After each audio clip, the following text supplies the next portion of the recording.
ano. É mais uma aula de matemática com o professor Rodrigo. Começa agora e começamos um novo capítulo aí. Capítulo um pouco conhecido por vocês, alunos regressos do 8º ano, agora do 9º ano. É polígonos regulares, círculo e circunferência. Bom, gente, nós já vimos essa história antes, né? E agora está retornando, mas está retornando agora com algumas características e algumas familiaridades já agora do 9º ano. E quais são elas? Agora ela vai aparecer todas aquelas características de círculos e circunferência, todo aquele processo de encontrar o raio e tal, mas vai encontrar agora, vai pedir para a gente encontrar a apótoma, e a gente vai ter que discutir um pouco sobre isso, mas envolvendo inclusive os cálculos trigonométricos ou até pitagóricos, que nós aprendemos no capítulo anterior. Tudo bem? Então vamos com calma, bem devagar, aos pouquinhos nós vamos aprender também bem devagarzinho. Bora lá. Então, deixa eu pegar aqui. Tá. Então, o que eu gostaria de trazer para vocês, vamos devagar, eu vou trazer para vocês sobre os objetivos desse capítulo, que está bem no livro de vocês, aí na página 29. Ele fala para identificar os elementos do polígono regular escritos em uma circunferência, aplicar as razões trigonométricas no triângulo e retângulo para obter as relações para um polígono regular escrito em uma circunferência, como eu acabei de falar. Calcular a área de um polígono regular, então dependendo de for um hexágono, um quadrado, um retângulo, enfim, vai aparecer várias coisas. Calcular a área de um círculo e as suas partes, ou seja, vai aparecer as circunferências em sua parte. Reconhecer ângulo central e ângulos inscritos e aplicar as propriedades relativas de cada um. Resolver problemas que envolvem as relações entre arcos e entre ângulos de uma circunferência, vai ter essas problemáticas. Resolver problemas envolvendo cálculos para determinação de medidas de circunferência ou círculos, cordas, ângulos, arcos, algo que nós vimos lá no final do ano passado. E aplicar relações entre cordas, arcos e entre as mesmas circunferências que têm as suas propriedades, né, gente? Bom, vamos ter que relembrar algumas coisinhas e aplicar algo que nós vimos, já começamos a ver esse ano. Então ele começa aqui trazendo a ideia dos polígonos regulares, só para lembrar o que é um polígono regular. Então é uma figura geométrica em que todos os seus lados e ângulos são iguais, são congruentes, ok?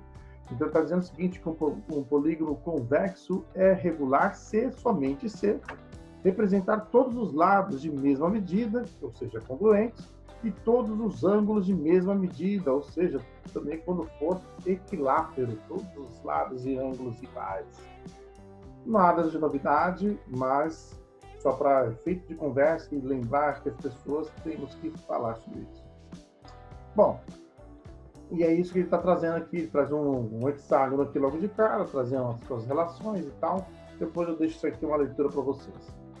Bom, polígono inscrito em uma circunferência. Então a gente vai ter alguns termos matemáticos, é muito importante ter ideia. O que é um polígono inscrito e circunscrito. Então, veja, observe a imagem do modelo antigo de uma moeda de 25 centavos. Ixi, essa moeda nunca mais eu vi, né? Nessa moeda podemos observar uma figura que assemelha de um heptágono regular cujos vértices pertencem a uma circunferência. Dizemos que esse heptágono está inscrito em uma circunferência. Então, o que acontece, galerinha? Perceba que aqui, nesta circunferência, ele está dentro, esse heptágono está desenhado dentro da circunferência. Então, essa palavra, quando eu estou desenhando algo dentro de uma circunferência, nós dizemos o termo matemático, o polígono inscrito. E quando nós temos o desenho externamente desenhado por fora daquela circunferência, nós usamos o termo circunscrito. Ok? Tranquilo, né? Então, temos uma banqueta aí. Perdão, acho que deve ser um vaso de planta. Ao lado nós temos um suporte de extintor. Está parecido com o suporte de planta aqui de casa, mas tudo bem. Então ele está trazendo a relação, que veja, aqui dentro daquela circunferência, perceba, nós temos uma relação de um triângulo aqui dentro, inscrito dentro daquela circunferência. Tudo bem? E aí está trazendo a relação aí. Bom, e aí, deixa eu tirar meu rosto lindo maravilhoso daqui para não atrapalhar. Pronto. Bom, e aí é o seguinte. Então, na figura ABCDE, que tem um polígono, ele está inscrito realmente numa circunferência lá dentro de um ponto O, né? Então é importante observar, porém, que nem todos os polígonos podem ser inscritos em uma circunferência. Observe a imagem a seguir. Galera, então nós temos aqui, ó, por que ele fala que nem todos podem ser inscritos? Né? Porque ele pode ultrapassar as barreiras dessa extremidade desse arco aí, tá?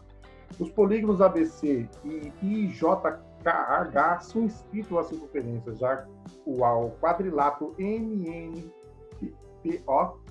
aqui, MNPO, o que acontece? Ele está escrito, sim, mas eles não, os vértices, eles não estão encostando nas suas extremidades. O vértice N e o vértice P. Assim como ali nesse polígono Y e o U não está encostando. Então, nesse caso, não se aplica essa propriedade.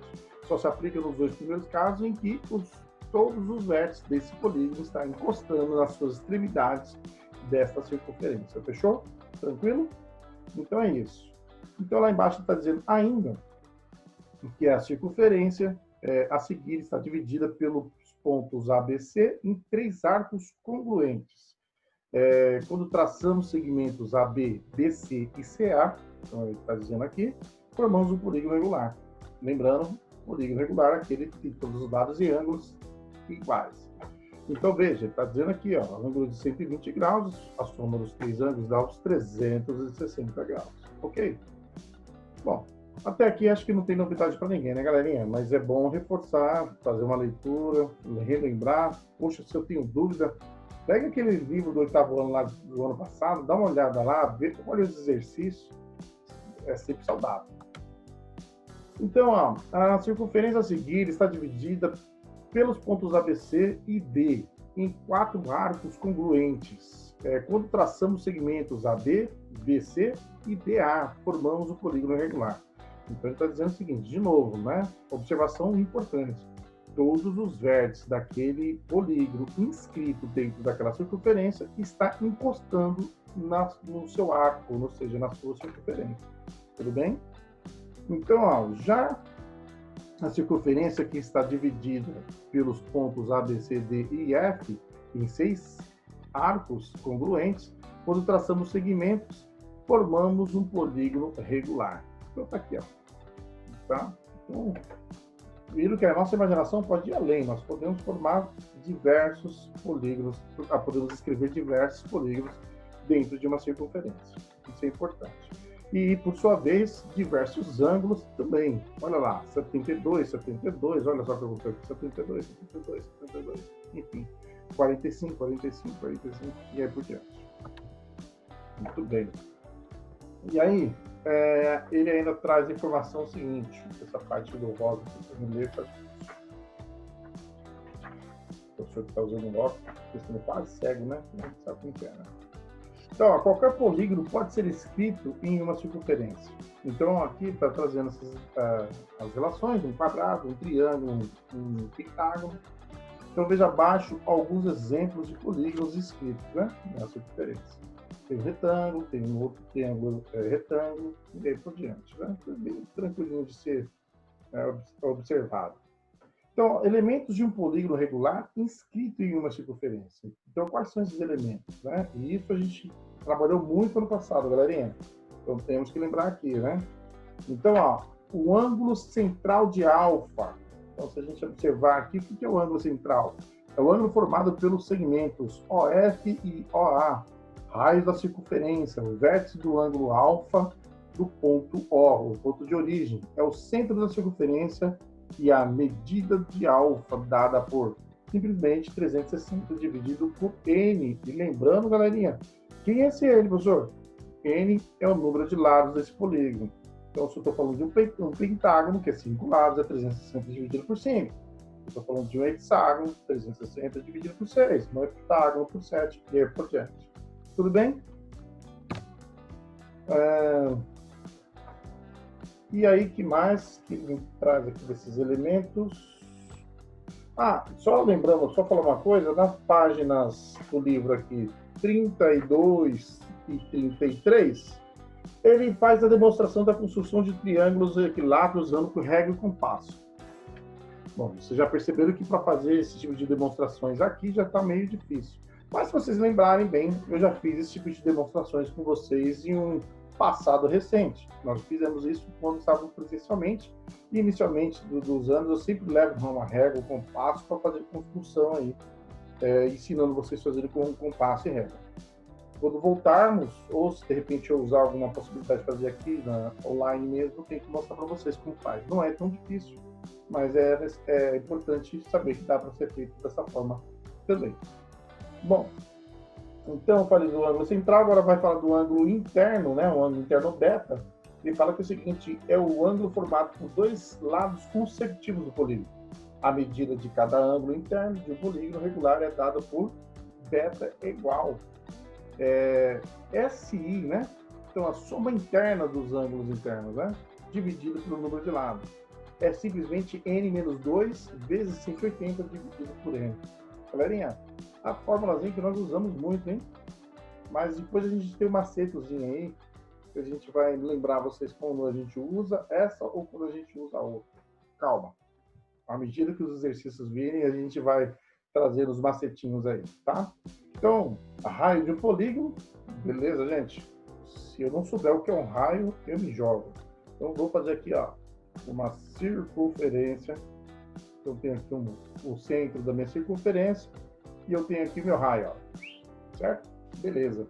Esse raio, né?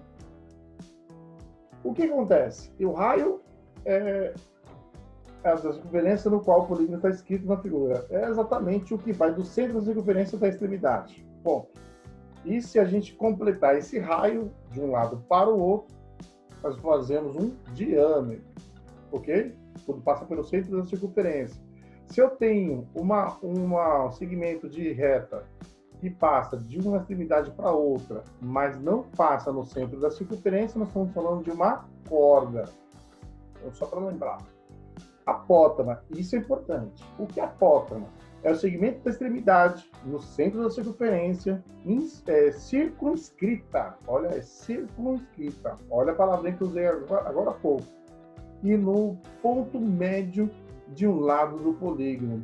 Ou seja, o apótema é perpendicular ao lado do polígono. Professor, que palavra é essa? Perpendicular quando a gente tem o segmento, duas retas se interceptando, formando um ângulo de 90 graus, hein? Só para a gente lembrar, na figura da medida indicada por A. Então, normalmente o apótema sempre vai estar indicadinho por esse Azinho minúsculo. Professor, onde é mais ou menos isso? Bom, se eu tenho aqui uma circunferência, então vamos supor que eu tenho aqui um polígono escrito aqui, tá? Mais ou menos assim. Então, nós temos um raio, certo? O raio está batendo aqui e tá aqui. E nós temos uma apótema, que ele vai daqui até aqui. Daqui até aqui, ó. E ele vai formar um ângulo de 90 graus. Mais ou menos, está tudo torto, eu sei. Calma. Mas lá no exercício vai estar tudo retinho, eu vou explicar para vocês. Então, observando o raio de medida R, o apótema de uma medida A, de um lado do polígono medida L, podemos escrever a seguinte relação. Então é o seguinte, R ao quadrado é igual a A ao quadrado. Raio ao quadrado é igual ao apótema ao quadrado, mais a metade desse lado ao quadrado. Isso aqui não está aparecendo a teorema de Pitágoras? Calma, que agora a gente vai começar a conversar sobre isso. É bem isso aí, galerinha, porque dentro daquela relação, o que nós podemos observar? Que aqui dentro, ó, olha só, veja, você concorda que se eu passei um raio para cá e eu passei uma reta fazendo um ângulo de 90 graus, se eu trouxer um carinha aqui, eu não fiz um ângulo de 90 graus, ou fiz um triângulo retângulo, e aí eu aplico quem? Pitágoras, né? Ou que é hipotenusa quadrada é igual à soma dos seus catetos ao quadrado. Mais ou menos por aí. Mas não é sempre que a gente vai trabalhar com Pitágoras, porque não é sempre que todos os lados desse triângulo vai ser conhecido. E aí vai ter os seus ângulos internos. Portanto, vamos trabalhar com trigonometria também. Então vamos estudar com detalhes as relações métricas de três polígonos regulares muito comuns em diversas situações envolvendo a geometria. O triângulo equilátero, o quadrado e o hexágono regular. Bom, Fala do triângulo equilátero. Gente, só lembrando aqui, puxando a orelha para quem esqueceu. Triângulo equilátero é aquele triângulo que tem todos os seus lados iguais, portanto, seus ângulos também iguais, são congruentes. Fechou? Olha só, nós temos aí um triângulo equilátero inscrito numa circunferência, em que nós estamos chamando aqui, nós temos uma mediatriz, traçando aqui exatamente, e temos alguns pontos aqui, que seria desse vértice C, nós temos uma bissetriz saindo daqui, dividindo o seu ângulo no meio. Lembra aqueles pontos notáveis do triângulo? Baricentro, icentro, circuncentro, ortocentro? A gente vai usar ele aqui também. Então, galera, o nono ano é isso. É a mistura de tudo que nós aprendemos agora. Lógico, com muita calma, mas a gente vai ter que usar. Então, ele está trazendo as nomenclaturas aqui para vocês. O que são essas nomenclaturas? L, medida dos lados de um triângulo. O, centro da circunferência. R, medida do raio da circunferência. E o A, nós já sabemos, é a apótema do triângulo. Galerinha, e veja, olha só o Azinho aqui, ó. Olha o apótemazinho aqui, viu? Beleza? É aquela extremidadezinha ali que nem encosta na extremidade, nem é mais ou menos isso. Então, a medida do ângulo central, a gente está falando de um triângulo que a gente tem 3 lados, né? 360 dividido por 3, é o que nós tínhamos falado lá atrás. Tudo bem? 120 graus. Então, no triângulo retângulo, MBO, ele fez aqui, MBO, então esse triângulo aqui pintadinho de verde, né? E o que ele pode concentrar? Aqui eu tenho uma reta perpendicular formando um ângulo de 90 graus. Se eu estou falando de medida central de 120 graus e eu dividir esse ângulo com uma bissetriz, então ficou 60 para um lado e 60 para o outro, certo? Então aqui eu estou falando de um ângulo de 60 graus. Obviamente, esse ângulo eu não preciso me preocupar, mas se vocês quisessem encontrar esse ângulo é simples. 90 com 60 dava 150. 150 para 180 dá 30 graus. Só para a gente saber, né? Então, mais ou menos por aí. E aí, o que acontece? Quando ele fala o seguinte, que PM é igual a L sobre 2. Olha lá. BM. Porque se vocês concordam aqui comigo que de B até A é L, e de A até C é L, e de B até C é L, se isso aqui tudo é um L, então a metade de L é L sobre 2. Ou seja, a metade de L. Tudo bem até aí? Beleza? Então, beleza. Quando ele trouxe essa informação que BM, ou seja, a metade desse lado desse triângulo é L sobre 2, a metade de um L, aí a gente vai para a relaçãozinha aqui. O que acontece? Aqui o ângulo interno, aqui eu tenho meu cateto oposto, que é exatamente esse L sobre 2, tá bom? Metade de um L. Aqui o ângulo de 90 graus, ou seja, esse R, que é a nossa hipotenusa, é um R. E, por último, quem ficou esse Azinho, que é a nossa apótema, é o nosso cateto adjacente. Aí, eu tenho todas as relações agora trigonométricas envolvendo toda a relaçãozinha agora. Alguns de vocês devem estar pensando, que inferno, né? Pois é, calma que vai melhorar. Então é o seguinte, quando ele fala o seguinte, quando eu quero aqui, eu quero exatamente o meu valorzinho do R, né? Por que ele está pedindo cosseno, né? Ele quer o cateto adjacente, ou seja, a sua apótema, né? E ele tem aqui o L sobre 2. Então, ele aqui, cosseno de 60 graus, exatamente aqui A sobre R, que dá meio, que dá R. Eu não vou me aprofundar nesse cálculo. Por quê? Porque nesse momento, a possibilidade de confundir e atrapalhar a cabecinha de vocês é ruim. Mas, quem quiser se aprofundar nesse cálculo, quiser marcar um momento comigo, eu demonstro esse cálculo para vocês, passo a passo. Dá para a gente fazer seno, cosseno e tangente aí, tá bom? Então, acompanhe os exemplos. Deixa eu passar para vocês rapidinho aqui. Então, nós temos aqui alguns exemplos. Então, ele fala aqui, determine aí o L, então R raiz de 3, e só substituindo na fórmula, eu vou conseguir 4 raiz de 3 sobre 3 centímetros. Dá para fazer. Lembrando que aqui também eu estou utilizando a radiação, né? Então, nós estamos usando todas as ferramentas de matemática nesse momento. E na letra B também. E depois ele traz o quadrado, nós usamos lá o triângulo, o quadrado nós conhecemos. Aí vocês perguntam, por que esse cara aqui é 45 graus? Ué, porque se cada ângulo de um quadrado eu sei que é 90 graus, eu tenho a metade dele é 45. Simples assim. E aí é a mesma ideia, cosseno e o seno aqui trabalhando conjuntamente a isso daí. Tem o mesmo cálculo de demonstração, diferença que a formulazinha da medida central agora é por 4, porque agora tem 4 lados, não é 3. E tem alguns exemplos aqui para a gente ser sorteados e explicar como que se fez isso daqui. O hexágono, agora a gente está falando de 6 lados, né? Então a medida central agora é 360 dividido por 6, dá 60 graus. Então, por sua vez, aqui dá 30 graus se a gente dividir esse triângulo na metade. Tudo bem até aí? Tranquilo, gente? Até porque se a gente está falando de um hexágono, a gente está fazendo aí 6 triângulos equiláteros aí. Bom, acho que por hoje, trazendo essas informações aqui, está bom. Acho que está tranquilo. Na próxima aula a gente entra aqui já demonstrando alguns cálculos aqui para vocês dos primeiros exercícios desse capítulo.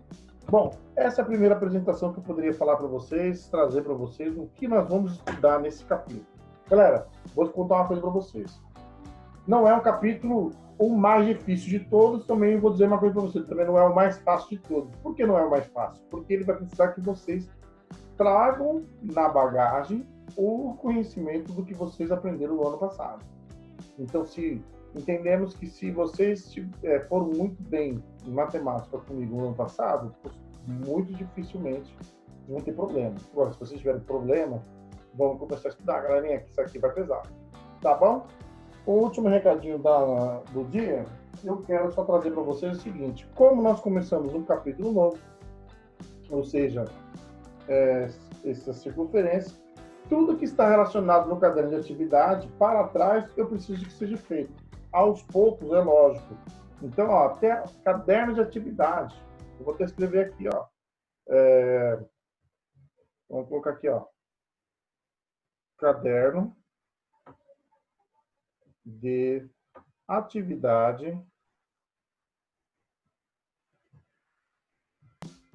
até a página 46, tá? Galerinha, por quê? Porque está falando, até 46 é tudo que está envolvendo trigonometria. E eu preciso que seja feito. Por quê? Porque quando voltarmos naquele momento presencial, nós vamos fazer uma revisão corrigindo tudo isso. Mas preciso que vocês façam isso para a gente corrigir. Tudo bem? Então, por favor, quem for fazendo, vai tirando foto, me envie para mim, que eu estou anotando aqui, colocando na planilha para alimentar as notas de vocês. Beleza? Bom, espero que vocês tenham gostado, espero que vocês tenham entendido. Próxima aula a gente dá continuidade aí fazendo exercício. Se não entendeu, dê pausa, volte o vídeo, veja novamente toda a explicação. Se a dúvida persistir, me procure, vamos conversar. Eu tenho certeza que a gente pode te ajudar. Tá certo? É isso aí, galerinha. Beijo no coração. Até a próxima aula.